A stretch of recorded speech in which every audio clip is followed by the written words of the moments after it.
With the return of tennis at Wimbledon on Monday, the only thing perfectly clear about the sport's re-entry from the pandemic will be the crisp whites that players don at the All England club over the next 2 weeks. The sport is in the middle of its own edgy transition. Like restaurants, schools, supermarkets and the culture at large, tennis in a pandemic world remains uncertain, even as having Wimbledon back is a welcomed event. Wimbledon was cancelled last year amid the pandemic, the last memories of the tournament being Roger Federer serving with 2 match points against Novak Djokovic in the 2019 final, only to see Djokovic survive and win the championship. The United Kingdom is now one of the major hotspots for the COVID-19 Delta variant, identified so far as the latest, most transmissible strain of the coronavirus, arriving concurrently with relaxed restrictions on public gatherings. If proclaiming the pandemic over based on declining death rates feels like it isn't quite the measure to deem the coast clear, people nevertheless seem ready to get on with it. There was no debate about cancelling the tournament this year, though several players have expressed unease at a second year playing in front of empty seats. The Wimbledon footprint is compact, the number of fans has outgrown the legendary quaintness of the grounds, but the tournament requires proof of full vaccination or of a negative test within 48 hours. Despite erratic vaccination rates and surges in the UK, India and South America, capacity across the grounds for the Wimbledon fortnight will be limited to 50% until the finals, when it will be increased to 100% for both the men's and women's title matches. Europe's soccer championships are being played at varying capacities around the continent, a strategy that feels premature for tennis, a sport unlike soccer, that is often played indoors and in tight quarters. The decision to play or participate as a spectator is every bit an emotional one as much as it is scientific, and at some point the mental toll of what the world has endured in the shadow of 4 million deaths worldwide must be examined instead of politicized. At the beginning of 2020, the French wizard Gaël Monfils was enjoying his finest start to a season in years, 16-3 with 2 titles, and losses only to top 5 players Dominic Thiem and Djokovic, but Monfils has barely won a match since the pandemic began. Monfils was 0-4 in 2020 after the restart, and he is 2-11 since overall. There is a difference between effect and damage. The effects of the pandemic have been relatively obvious for the past 16 months. The damage will take years to calculate. The spiraling post-restart career of Monfils, one of the best reasons to buy a ticket to any event, should be instructive. Monfils, Thiem and Benoit Paire have all expressed unease in navigating pandemic tennis, and the play of each has suffered. The mental health of the players is not confined to the interview room. It's been 4 weeks since Naomi Osaka withdrew from the French Open following her refusal to attend post-match news conferences. After the Grand Slam board's bludgeoning response to her decision, it threatened her with daily fines and suspension not just from Roland Garros but all 4 tennis majors. Wimbledon officials announced they had reached out to Osaka to engage her in a dialogue for her participation. The next correspondence they received from Osaka was her withdrawal from the tournament. Osaka's withdrawal from Roland Garros sparked a conversation about the mental health of athletes and was directed toward the historical and non-stop battle between the press and the athletes instead of where the true fight lies, the harsh and unnecessary response of the Grand Slam board. But a month later, Osaka's battle has largely become her own. If a larger movement exists supporting her concerns, it is at present a silent one.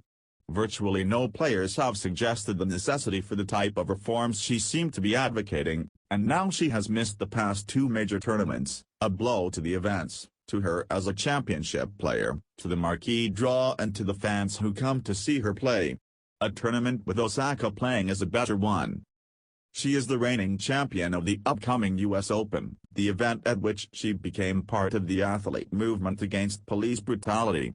Like Djokovic, Osaka is the world's best hard-court player, and while the tournaments have taken a hard, unified stance to both maintain control and to seemingly remind her that she is just a player, and the show resumes without her, the game isn't as good without its best players.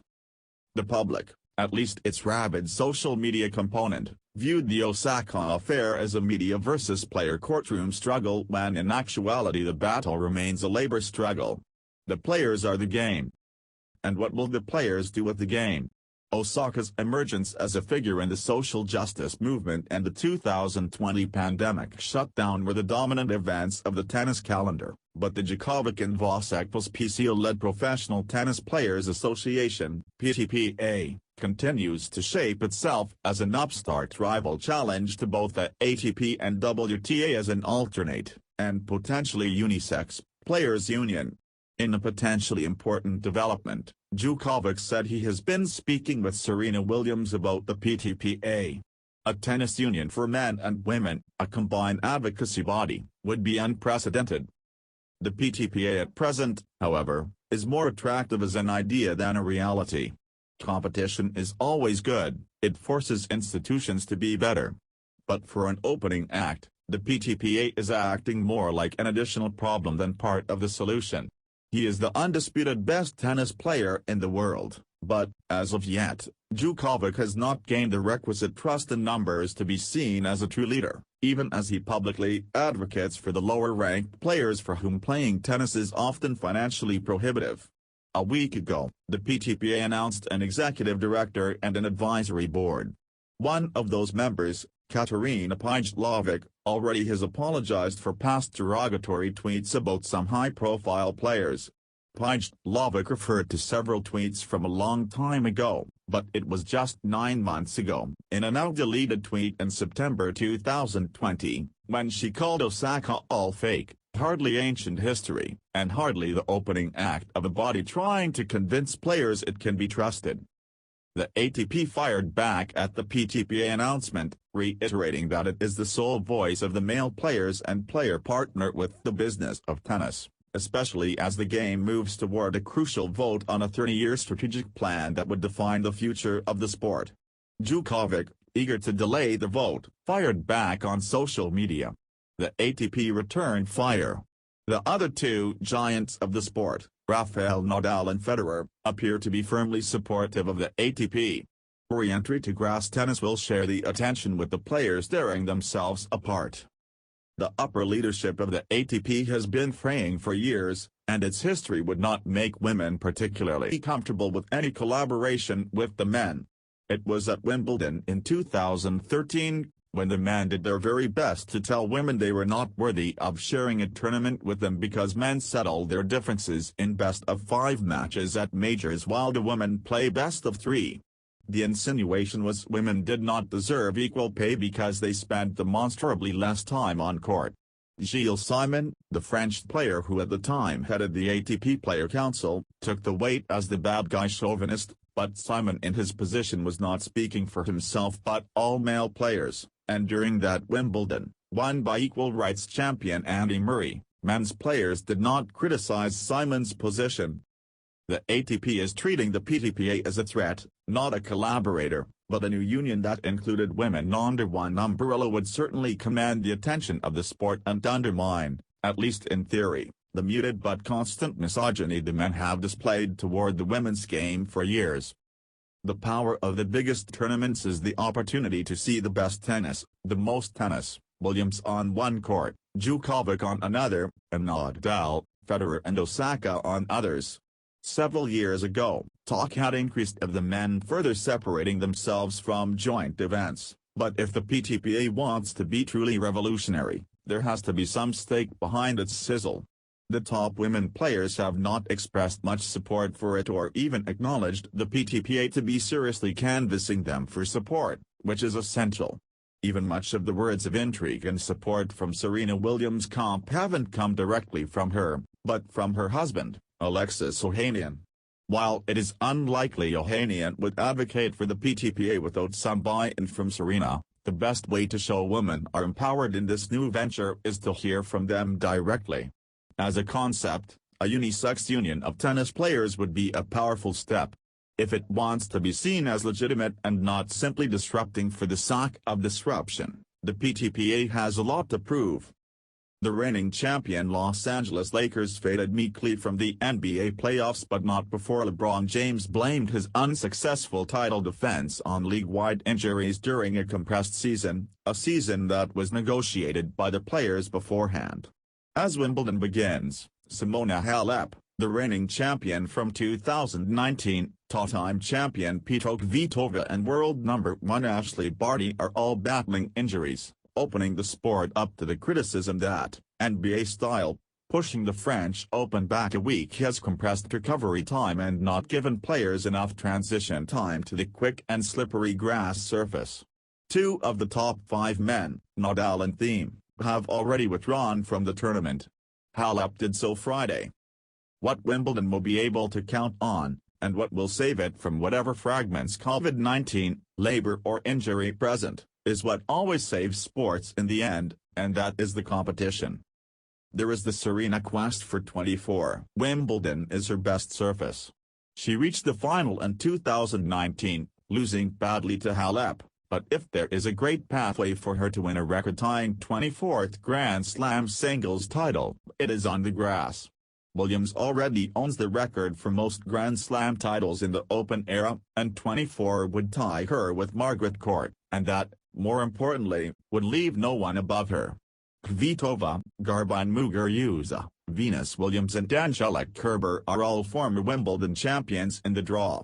But Serena, who will be 40 in September, is still at her most dangerous on grass, evidenced by her 8 titles and oversized banners of her holding trophies on what feels like every bare wall and stairwell on the grounds.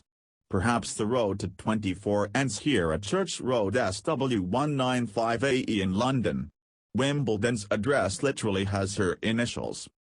Nadal looked weary in his Roland Garros semi-final earlier this month with Djokovic, and those tired legs in the 4th set turned the theory that time was finally beginning to break his hold in Paris into reality, and although he hasn't won Wimbledon since 2010 nor made a final since 2011, Nadal's withdrawal further creates a pathway for the age of Djokovic. Federer withdrew from Paris after winning a third-round match to push all of his chips into this tournament on his best surface. A sturdy, clock-reversing run from Federer, who will be 40 in August, would be a delight, no matter who hoists the trophy. Thiem has never reached the final, but his withdrawal makes the road even more clear for Djokovic. Once the standard of tennis, grass is now the game's most unique surface, with its shortest season and quickest play. It is a big server paradise, but even all of the big guys won't be exactly present. Milos Raonic, the 2016 finalist, withdrew with a calf injury. Stefanos Tsitsipas, who held a 2-set lead over Djokovic at this year's French Open but lost the championship, has never reached the second week on the grass, nor has his fellow rising star Alexander Zverev. In their major final debuts, both Zverev and Tsitsipas held leads of 2-0. Zverev and Thiem at the 2020 US Open, Tsitsipas in Paris earlier this month, and both lost the tournament. No major, even when Nadal with his 13 Roland Garros titles is playing in the 16th arrondissement, is completely suspenseless, but Wimbledon is Novak's to lose. Djokovic can tie Federer and Nadal at 20 majors with the victory. 3 players, 60 majors. Incredible beers. Incredible beers.